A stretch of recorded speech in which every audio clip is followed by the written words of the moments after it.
Hey guys, this is Ashish and you're watching Banking Type। तो दोस्तों सोचो अगर एक ऐसा सेविंग्स अकाउंट जहां आपको सिर्फ बैंकिंग ही नहीं बल्कि 15 लाख तक का इंश्योरेंस कवर भी देखने को मिल जाए तो क्या आप उसे इग्नोर करोगे? तो देखो भाई, आज के टाइम पर कोटक बैंक के दो अकाउंट काफी पॉपुलर हो रहे हैं। पहला है कोटक 81 क्लासिक अकाउंट और दूसरा है कोटक 81 सुपर सेविंग्स अकाउंट। दोनों ही जीरो बैलेंस अकाउंट्स हैं और इंस्टेंट ऑनलाइन अकाउंट ओपनिंग मिलती है, लेकिन इनके बेनिफिट्स, डेबिट कार्ड और इंश्योरेंस कवर में काफी बड़ा डिफरेंस है। इसी वजह से लोग कंफ्यूज हो जाते हैं कौन से अकाउंट बेटर है, क्लासिक या सुपर सेविंग्स। और हाँ, अगर तो आपको बैंकिंग और सेविंग्स अकाउंट से रिलेटेड ऐसे यूजफुल वीडियो पसंद आती है तो वीडियो को लाइक जरूर कर देना और चैनल को भी सब्सक्राइब कर लेना ताकि आपके फ्यूचर में भी ऐसी हेल्पफुल वीडियोस मिलती रहे। तो चलिए अब कंपैरिजन स्टार्ट करते हैं और सबसे पहले बात करते हैं एलिजिबिलिटी क्राइटेरिया की, यानी कि कोटक 81 क्लासिक और Kotak 81 super savings account open करने के लिए कौन कौन लोग एलिजिबल हैं। तो यहाँ सबसे पहले कंडीशन ये है कि एप्लीकेंट का इंडियन रेजिडेंट होना चाहिए और दूसरा इंपॉर्टेंट कंडीशन ये है कि आपकी एज कम से कम 18 या उससे ज्यादा होनी चाहिए। तो देखा जाए तो एलिजिबिलिटी के केस में दोनों अकाउंट्स में कोई बड़ा डिफरेंस नहीं है, क्योंकि दोनों के लिए ऑलमोस्ट सेम क्राइटेरिया ही अप्लाई होता है। तो अब जब एलिजिबिलिटी भी क्लियर हो गई तो चलिए वीडियो में आगे बढ़ते हैं और नेक्स्ट कंपैरिजन पॉइंट देखते हैं रिक्वायर्ड डॉक्यूमेंट्स का। तो देखो भाई, अगर तो कोटक 81 क्लासिक या Kotak 81 super savings account open करना चाहते हो तो कुछ बेसिक डॉक्यूमेंट्स आपके पास रेडी होने चाहिए। तो यहाँ सबसे पहले डॉक्यूमेंट है आधार कार्ड, जो कि आपकी आइडेंटिटी और वेरिफिकेशन के लिए यूज होता है। उसके बाद आपके पास पैन कार्ड भी होना जरूरी है, क्योंकि बैंक अकाउंट ओपन करते वक्त पैन डिटेल्स रिक्वायर्ड होती है। इसके अलावा एक और इम्पोर्टेंट चीज ये है कि आपका आधार आपके मोबाइल नंबर से लिंक्ड होना चाहिए ताकि ओटीपी वेरिफिकेशन इजिली हो सके।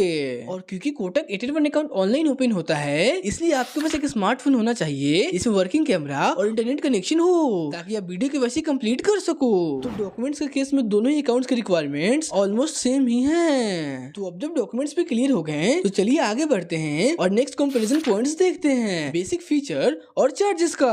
तो भाई सबसे पहले बात करते हैं अकाउंट ओपनिंग प्रोसेस की। कोटक 81 क्लासिक और कोटक 81 सुपर सेविंग्स दोनों अकाउंट्स में इंस्टेंट ऑनलाइन अकाउंट ओपनिंग का ऑप्शन मिलता है, यानी आप घर बैठे ही कुछ मिनट्स में अकाउंट ओपन कर सकते हो। तो चलिए अब बात करते हैं मिनिमम बैलेंस रिक्वायरमेंट की। दोनों ही अकाउंट्स में कोई मिनिमम बैलेंस मेंटेन करने का रिक्वायरमेंट नहीं है, यानी ये basically zero balance savings account है। लेकिन यहाँ पर फंडिंग रिक्वायरमेंट्स में डिफरेंस देखने को मिलता है। तो देखो भाई, जब आप कोटक 81 क्लासिक में अकाउंट ओपन करते हो तो वहाँ पे आपको 2000 की इनिशियल फंडिंग करनी होती है। और वहीं अगर बात करें कोटक 81 सुपर सेविंग्स अकाउंट की तो अकाउंट ओपनिंग के टाइम आपको वहाँ पे 10,000 की इनिशियल फंडिंग करनी होती है। और साथ ही इस अकाउंट को प्रॉपर्ली मेंटेन रखने के लिए जनरली हर महीने आपको अकाउंट में 10,000 की क्रेडिट एंट्री आनी चाहिए। इट मीन सिंपल लैंग्वेज से समझे तो बैंक ये एक्सपेक्ट करता है कि हर महीने आपके अकाउंट में कम से कम 10,000 क्रेडिट हो। लेकिन मान लो अगर किसी मंथ आप 10,000 की एंट्री मेंटेन नहीं कर पाते हो तो उस सिचुएशन में कोई डायरेक्ट पेनल्टी नहीं लगता।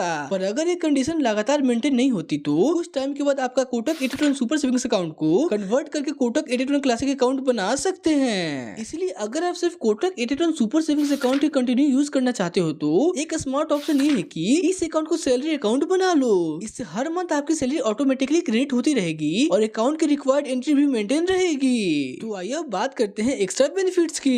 कोटक 81 सुपर सेविंग्स अकाउंट में आपको डेबिट कार्ड स्पेंड्स पर 5% कैशबैक मिलता है, जो ऑनलाइन और पीओएस ट्रांजैक्शन पर अप्लाई होता है और इसका मैक्सिमम 500 पर मंथ तक का कैप होता है। तो चलिए वीडियो में आगे बढ़ते हैं और अब बात करते हैं ट्रांजैक्शन फैसिलिटी के बारे में। तो आपको दोनों ही अकाउंट्स पे एनईएफटी, आरटीजीएस और आईएमपीएस ट्रांसफर फ्री मिलते हैं जब आप net banking mobile banking use करते हो। तो अब अगर एनुअल चार्जेस की बात करें तो यहाँ भी डिफरेंसेस है। कोटक 81 क्लासिक अकाउंट में एनुअल प्रोग्राम 0 होती है, यानी कोई ईयरली चार्ज नहीं लगता।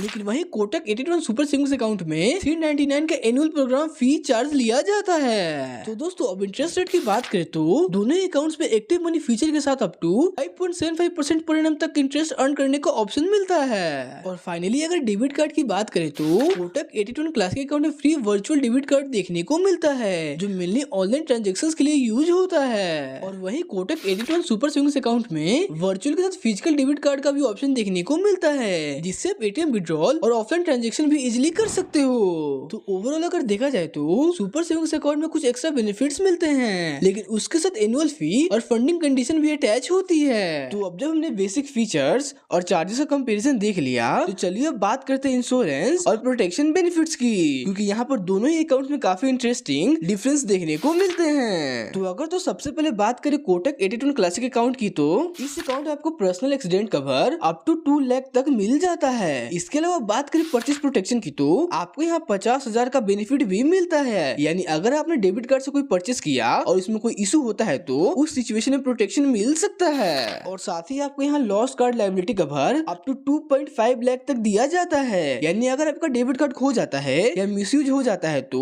उस सिचुएशन में भी एक सर्टेन लेवल तक प्रोटेक्शन मिलती है। लेकिन वहीं अगर कोटक 81 सुपर सेविंग्स अकाउंट की बात करें तो यहाँ पे इंश्योरेंस बेनिफिट काफी ज्यादा स्ट्रॉन्ग हो जाते हैं। इस अकाउंट में personal accidental death cover up to 15 lakh तक मिलता है, जो क्लासिक अकाउंट के कंपैरिजन में काफी बड़ा डिफरेंस है। इसके अलावा परचेस प्रोटेक्शन लिमिट 1 लाख तक मिल जाती है, जो क्लासिक अकाउंट से डबल है। और साथ ही आपको यहाँ lost card liability cover 3.5 lakh तक देखने को मिल जाता है, जो अगेन क्लासिक अकाउंट से ज्यादा है। और सुपर सेविंग्स अकाउंट में 2 एक्स्ट्रा बेनिफिट्स भी मिलते हैं, 50 लाख तक का एयर एक्सीडेंट इंश्योरेंस कवर और 1 लाख तक का लॉस्ट बैगेज इंश्योरेंस कवर। तो इंश्योरेंस बेनिफिट्स के केस में clearly Kotak 81 super savings account काफी ज्यादा पावरफुल प्रोटेक्शन प्रोवाइड करता है, जबकि क्लासिक अकाउंट में बेसिक लेवल के कवरेज ही मिलते हैं। तो अब जब इंश्योरेंस और प्रोटेक्शन बेनिफिट्स का कंपैरिजन देख लिया तो चलिए अब बात करते हैं कैश ट्रांजैक्शन एट ब्रांच की, क्योंकि यहाँ पर दोनों ही अकाउंट में काफी कुछ इंपॉर्टेंट डिफरेंस देखने को मिलते हैं। तो चलिए सबसे पहले बात करते हैं कोटक 81 क्लासिक अकाउंट की। तो देखो भाई, अगर तो आप ब्रांच से कैश ट्रांजेक्शन करते हो तो यहाँ पे आपको 10,000 तक या एक ट्रांजेक्शन पर मंथ फ्री देखने को मिलता है। लेकिन मान लो अगर तो आप इस लिमिट को क्रॉस कर देते हो तो उसके बाद बैंक RS 4.5 पर 1000 का चार्ज लगाता है, जिसका मिनिमम चार्ज RS 50 होता है। और वहीं अगर आप चेकबुक यूज करते हो तो कोटक 81 क्लासिक अकाउंट में पर चेकलिफ 5 रुपए का चार्ज लिया जाता है। लेकिन वहीं अगर बात करें कोटक 81 सुपर सेविंग्स अकाउंट की तो यहाँ पर बेनिफिट्स थोड़े बेटर मिलते हैं। इस अकाउंट में आपको ब्रांच से कैश ट्रांजेक्शन के लिए अप टू 4 फ्री ट्रांजेक्शन या 2 लाख पर मंथ तक का फ्री लिमिट देखने को मिलता है, जो भी पहले कंप्लीट हो जाए। और वहीं अगर आप इस लिमिट को क्रॉस कर देते हो तो उसके बाद बैंक आपको RS 5 रुपीज पर 1000 पे चार्ज करता है, जिसका मिनिमम चार्ज RS 150 होता है। और चेकबुक की बात करें तो कोटक 81 सुपर सेविंग्स अकाउंट में साल में एक चेकबुक बिल्कुल फ्री मिलती है। तो ओवरऑल अगर ब्रांच ट्रांजेक्शंस की बात करें तो सुपर सेविंग्स अकाउंट में क्लासिक अकाउंट के कंपैरिजन में थोड़ा ज्यादा बेनिफिट मिलता है। तो अब जब हमने ब्रांच ट्रांजेक्शन का कंपैरिजन देख लिया तो चलिए अब बात करते हैं डेबिट कार्ड और ATM रिलेटेड बेनिफिट्स की, क्योंकि यहाँ पर दोनों ही अकाउंट्स में काफी डिफरेंस देखने को मिलते हैं। तो चलिए सबसे पहले बात करते हैं कोटक 81 क्लासिक अकाउंट की। इस अकाउंट में आपको वीजा क्लासिक डेबिट कार्ड देखने को मिलता है, जिसके लिए आपको 399 का एनुअल फी चार्ज किया जाता है। और वहीं अगर ATM विड्रॉल लिमिट की बात करें तो daily ATM cash withdrawal limit आपको यहाँ पे 25,000 तक का दिया जाता है। और अगर ATM ट्रांजेक्शंस की बात करें तो कोटक ATMs पर आपको हर month up to 5 free transactions देखने को मिलते हैं, जिसमें फाइनेंशियल और नॉन फाइनेंशियल ट्रांजेक्शंस दोनों ही इंक्लूड होते हैं। तो अब यहाँ बहुत से लोग कंफ्यूज हो जाएंगे कि फाइनेंशियल ट्रांजेक्शन और नॉन फाइनेंशियल ट्रांजेक्शन होता क्या है। तो चलिए उसे भी सिंपल लैंग्वेज में क्लियर कर देता हूँ। फाइनेंशियल ट्रांजेक्शन वो होता है जैसे कि आप ATM में जाकर कैश विड्रॉ करते हो, वो आता है फाइनेंशियल ट्रांजेक्शन में। और अब बात करें नॉन फाइनेंशियल ट्रांजेक्शन की तो आप ATM में जाकर बैलेंस इंक्वायरी करते हो, मिनी स्टेटमेंट निकालते हो या पिन जनरेट करते हो, वो सब आता है आपका नॉन फाइनेंशियल ट्रांजेक्शंस में। और इसके अलावा UPI ट्रांजेक्शंस की बात करें तो UPI ट्रांसफर लिमिट आपको यहाँ 1 लाख पर डे की दी जाती है। और वहीं अगर बात करें कोटक 81 सुपर सेविंग्स अकाउंट की तो यहाँ पर डेबिट कार्ड बेनिफिट थोड़ा और बेटर हो जाते हैं। इस अकाउंट में आपको free visa platinum debit card देखने को मिलता है, यानी इसके लिए कोई सेपरेट एनुअल चार्ज नहीं लगता।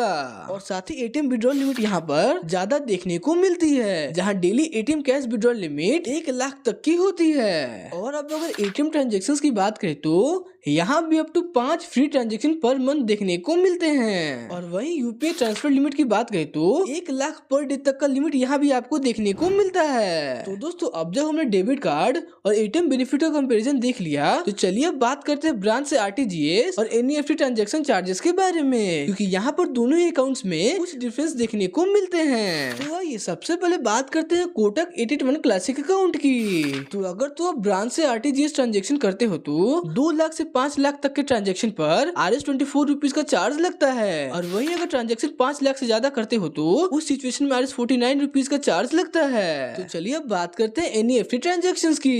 अगर तो आप 10,000 तक NEFT ट्रांजेक्शन करते हो तो उस पर 2 रुपीज का चार्ज लगता है। और अगर तो अमाउंट 10,001 से 1 लाख तक होता है तो उस पर RS 4 रुपीज का चार्ज लगता है। और वहीं अगर ट्रांजेक्शन 1,01 से 2 लाख तक होता है तो उस पर RS 14 रुपीज का चार्ज लगता है। और अब मान लो अगर आपने 2 लाख से ज्यादा ट्रांजेक्शन कर दिया तो उस केस में आपको ₹24 का चार्ज लगता है। और अब अगर बात करें कोटक 88 सुपर सेविंग्स अकाउंट की तो चार्जेस थोड़े डिफरेंट हैं। अगर आप ब्रांच से आरटीजीएस ट्रांजेक्शन करते हो और अमाउंट 2,01,000 से लेकर 5 लाख के बीच में होता है तो उस केस में आपको ₹20 का चार्ज लगता है। और वहीं अगर ट्रांजेक्शन 5 लाख से ज्यादा का है तो उस केस में आपको ₹40 का चार्ज लगता है। तो आइए अब बात करते हैं एनईएफटी थ्रू ब्रांच की। अगर तो अमाउंट ₹1 से लेके 10,000 तक है तो उस पर ₹2 का चार्ज लगता है। और वहीं अगर ट्रांजेक्शन 10,001 से 1 लाख तक है तो उस पर ₹4 चार्ज लगता है। और वहीं अगर अमाउंट ₹1,01,000 से 2 लाख के बीच होता है तो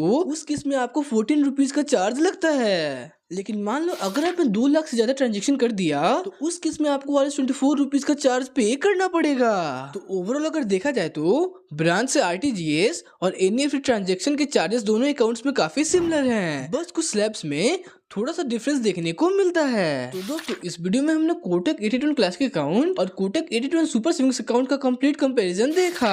सिंपल वर्ड्स में बोले तो कोटक 81 क्लासिक अकाउंट एक बेसिक जीरो बैलेंस अकाउंट है, जबकि कोटक 81 सुपर सेविंग्स अकाउंट में आपको कुछ एक्स्ट्रा बेनिफिट्स और हायर इंश्योरेंस कवरेज देखने को मिलता है। लेकिन उसी के साथ RS399 एनुअल प्रोग्राम फी और फंडिंग कंडीशन भी होती है। और हाँ, अगर तो वीडियो हेल्पफुल लगी हो तो वीडियो को लाइक जरूर कर देना और चैनल को भी सब्सक्राइब कर लेना और कमेंट करके बताओ कि आप नेक्स्ट वीडियो किस टॉपिक पर देखना चाहते हो। मैं मिलता हूँ आपसे नेक्स्ट वीडियो में एक नए टॉपिक के साथ, तब तक के लिए हैप्पी बैंकिंग।